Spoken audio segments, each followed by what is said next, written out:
ऐसा घर जो कि बिल्कुल ऑर्गेनाइज्ड हो और सारी चीज़ें जगह पे रखी हो, साफ़ सुथरा भी हो, किसी भी चीज़ की ज़रूरत पड़े तो उसे ढूंढने में ना टाइम वेस्ट ना हो।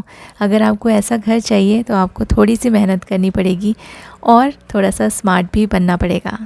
हमारा जो घर होता है ना, उसको एक दिन में हम साफ़ सुथरा या फिर ऑर्गेनाइज नहीं कर सकते। उसके लिए कुछ टाइम ज़रूर लगता है, लेकिन बहुत बार ऐसा होता है कि ना हम लोग लेज़ी फ़ील करते हैं, कोई भी काम स्टार्ट करने का मन ही नहीं करता है।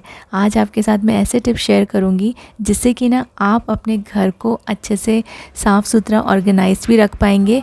और अगर आप भी ऐसा फ़ील करते हैं कि आपसे काम नहीं हो पा रहा है, आप बहुत सारी चीज़ें करना चाहते हैं लेकिन नहीं हो पा रही है, तो इस फीलिंग को कैसे हम ओवरकम करें और कैसे अपने आप को एनर्जी से भर दें, चलिए देखते हैं आज का वीडियो। हेलो गाइस, नमस्ते एंड वेलकम बैक।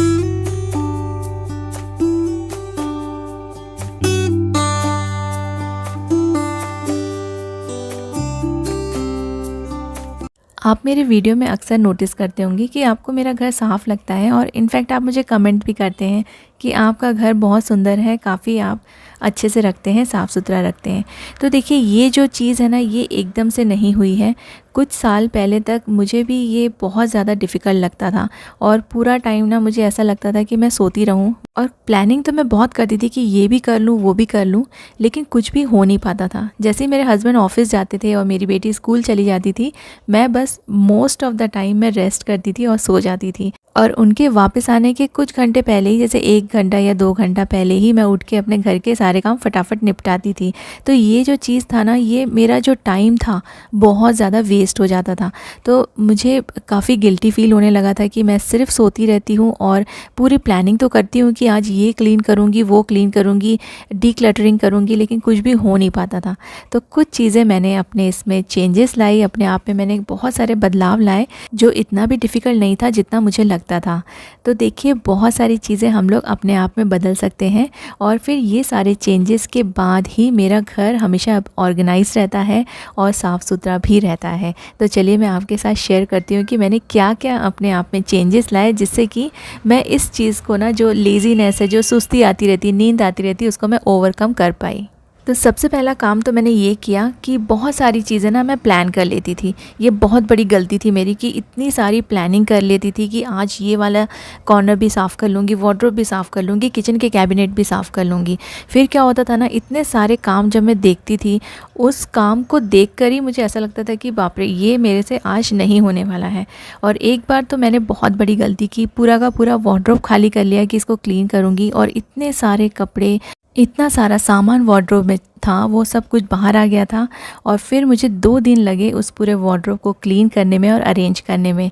तो ये वाली जो गलती होती है ना, सारी चीज़ें एक ही टाइम पे कर लेने की, ये गलती करना हम लोग ने बंद करना है। सबसे पहले तो आप लिस्ट बना लीजिए कि कौन कौन से काम आपको करने हैं, लेकिन ये सारे के सारे काम आपको एक दिन में नहीं करने हैं। आप 1 महीना लगाइए, 2 महीना लगाइए, लेकिन एक दिन में किसी के लिए भी पॉसिबल नहीं होता है सारी चीज़ें साफ़ कर लेना या फिर अरेंज कर लेना।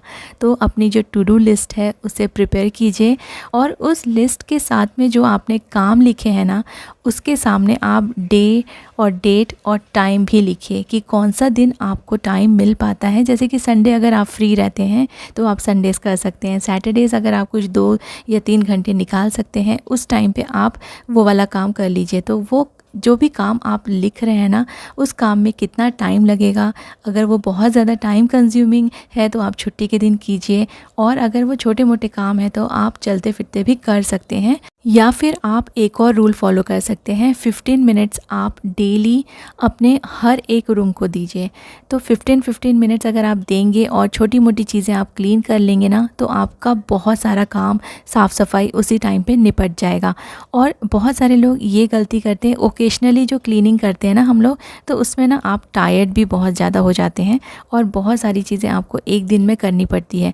उससे हमारा जो रूटीन है ना, वो भी डिस्टर्ब हो जाता है। तो बहुत ज़्यादा एक दिन में सफाई करने से अच्छा, या फिर ओकेशनली साफ़ करने से अच्छा, डेली आप थोड़ी थोड़ी सी क्लीनिंग करते रहिए। कभी कभी घर में बहुत ज़्यादा सामान देखने के बाद भी हम लोग को ना लेज़ीनेस फ़ील होता है, फ्रस्ट्रेशन आता है कि इसको कहाँ रखें, उसको कहाँ रखें, और कहीं भी घर में जगह नहीं हो पाती है। तो बहुत सारा सामान अगर आपके पास है तो सबसे पहला काम है, थोड़ा थोड़ा करके डीक्लटर कीजिए। कुछ सामान आप थ्रो कर दीजिए जो बिल्कुल भी यूज़फुल नहीं है, कुछ आप डोनेट कर दीजिए, जो भी करना है, लेकिन आपको डीक्लटर करना बहुत इम्पॉर्टेंट है। और जब तक आपने कोई चीज़ फेंकी नहीं है तब तक आप नया सामान मत लीजिए। पहले पुराने सामान को यूज़ कीजिए, अगर उसका यूज़ करना हो गया है उसे निकाल दीजिए, उसके बाद आप उसके जगह पे न्यू सामान खरीदिए, तब जाके आपके घर में स्पेस होगा।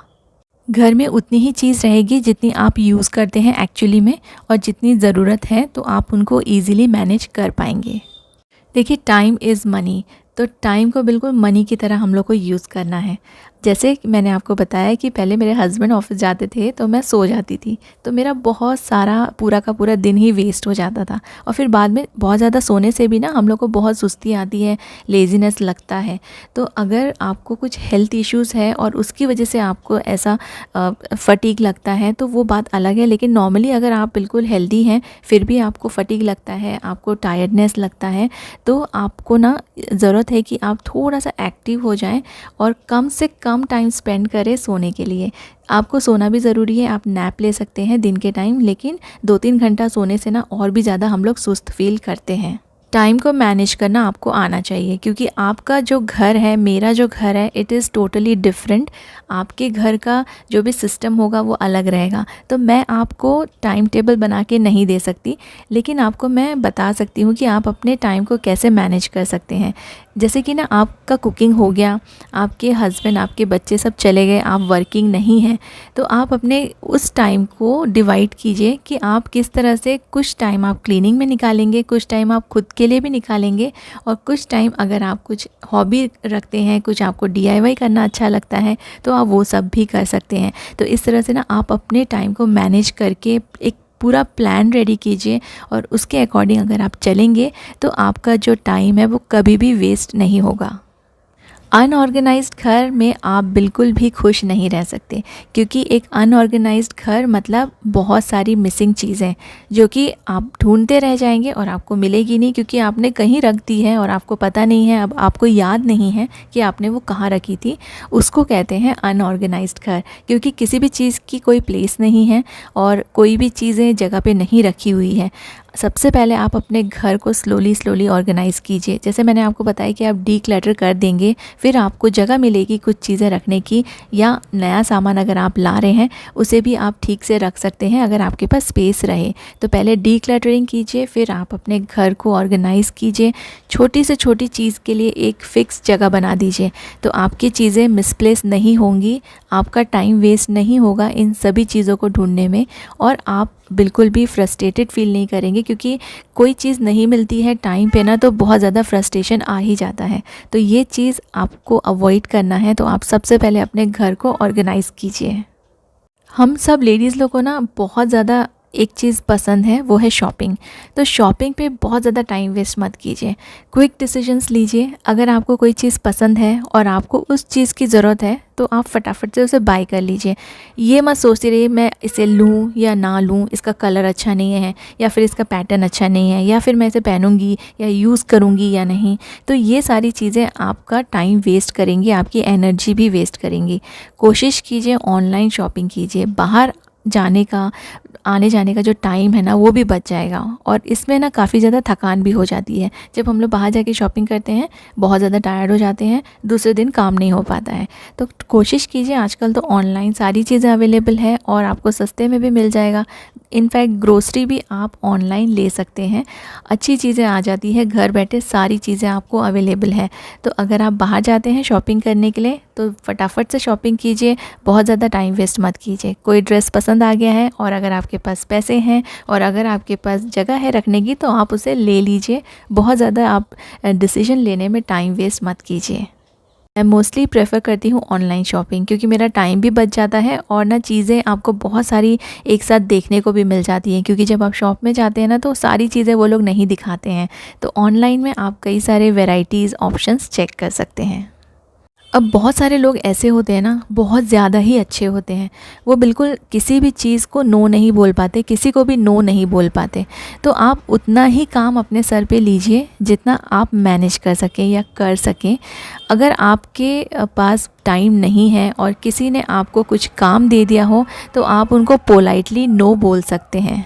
तो आप याद कीजिए, आपने भी बहुत बार आपके साथ ऐसा हुआ होगा कि आपने किसी का कुछ काम अपने सर पे ले लिया है, बिल्कुल भी आपका मन नहीं है वो काम करने का, लेकिन आप उसे नो नहीं बोल पाए और आपने बहुत सारा काम ले लिया। आपके घर का भी काम आपके सर पे है और आपने अपने किसी रिलेटिव या फ्रेंड को हेल्प करने के लिए उनका काम भी सर पे ले लिया। फॉर एग्ज़ाम्पल, अगर आपके पास टाइम नहीं है और आपको अपनी बेटी को पिक करने जाना है और आपके किसी फ्रेंड ने बोल दिया प्लीज़ मेरे बच्चे को भी आज पिक कर लेना, फिर आपको क्या करना पड़ेगा, आपको उसके बच्चे को पिक करके उनके घर पे ड्रॉप करना पड़ेगा। वहाँ पे आपका टाइम वेस्ट हुआ और अगर आपने उस दिन को किसी और चीज़ के लिए प्लान करके रखा है तो वो आप नहीं कर पाएंगे। तो ये सिर्फ मैंने एक छोटा सा एग्जाम्पल दिया था। ऐसी बहुत सारी बातें होती हैं जो हमारे फ्रेंड्स, हमारे रिलेटिव्स, हमारे जान पहचान वाले हमसे एक्सपेक्ट करते हैं और हम लोग कई बार कर भी देते हैं। लेकिन कभी कभी ऐसा होता है ना कि बिल्कुल हमारे पास टाइम नहीं होता है, फिर भी हम उनको ना मना नहीं कर पाते हैं। तो आप मना करना सीखिए, नो बोलना सीखिए। नो बोलने में कोई बुराई नहीं है। अगर आपसे नहीं हो पा रहा है तो आप मना कर सकते हैं। अब आप मुझे ये बताइए कि आप में से कौन कौन अपने आप की तरफ भी ध्यान देता है। अगर आप अपने आप से प्यार नहीं करेंगे ना तो आप अपनी फैमिली के या आप किसी और के लिए केयर नहीं कर पाएंगे। आपको सबसे पहले खुद की केयर करनी है। अपने बॉडी के साथ साथ आपको अपने आप को भी नरिश करना है। अच्छा खाना खाना है, जो अच्छा लगता है वो पहनना है, जैसे आपको अच्छा लगता है वैसे रहना है। आप ना अपना ध्यान रखिए। अगर आप अच्छे से अपना ध्यान रखेंगे और अगर आप खुद हैप्पी रहेंगे ना, तभी आप अपनी फैमिली को, अपने बच्चे को, अपने हस्बैंड को, अपने सबको, जितने भी लोग आपके साथ रहते हैं, आपके रिलेटिव, सबको आप हैप्पी रख पाएंगे। अगर आप खुद खुश नहीं हैं तो आप दूसरों को भी खुश नहीं रख सकते। ट्राई कीजिए, अपने आप की तरफ ध्यान दीजिए, जो लगता है आपको अच्छा वो कीजिए। अपने फ्रेंड्स लोग से बात कीजिए, उनके साथ टाइम स्पेंड कीजिए, क्योंकि कई बार ना किसी से बात करके, अपने फ्रेंड्स लोग के साथ टाइम स्पेंड करके भी आप फ्रेश फील करेंगे। अगर आप ये सब नहीं करेंगे तो आप हमेशा ही लोनलीनेस या फिर फ्रस्ट्रेटेड फील करते रहेंगे। तो आप लोगों से मिलिए, बाहर जाइए, अपने फ्रेंड्स लोग से बात कीजिए और अच्छी अच्छी चीज़ें कीजिए जो आपको अच्छा लगता है, जिससे आपको खुशी मिलती है। वो सारी चीज़ें आप कीजिए ताकि आप भी खुश रह सकें और आप भी अपने आसपास के लोगों को, अपने घर के लोगों को खुश रख सकें। आज जितनी भी बातें मैंने आपके साथ शेयर की हैं, ये सब बहुत बहुत असर करती हैं किसी के भी लाइफ में। अगर आप इनको फॉलो करेंगे ना, एक बार ज़रूर फॉलो करके देखिए ये सारी बातें, आपका बहुत सारा आप फील करेंगे कि आप खुद भी चेंज हुए हैं और आपको अच्छा भी फील होने लगा है। आई होप आपको ये सारी चीज़ें यूज़फुल लगी होंगी। Thank you so much for watching.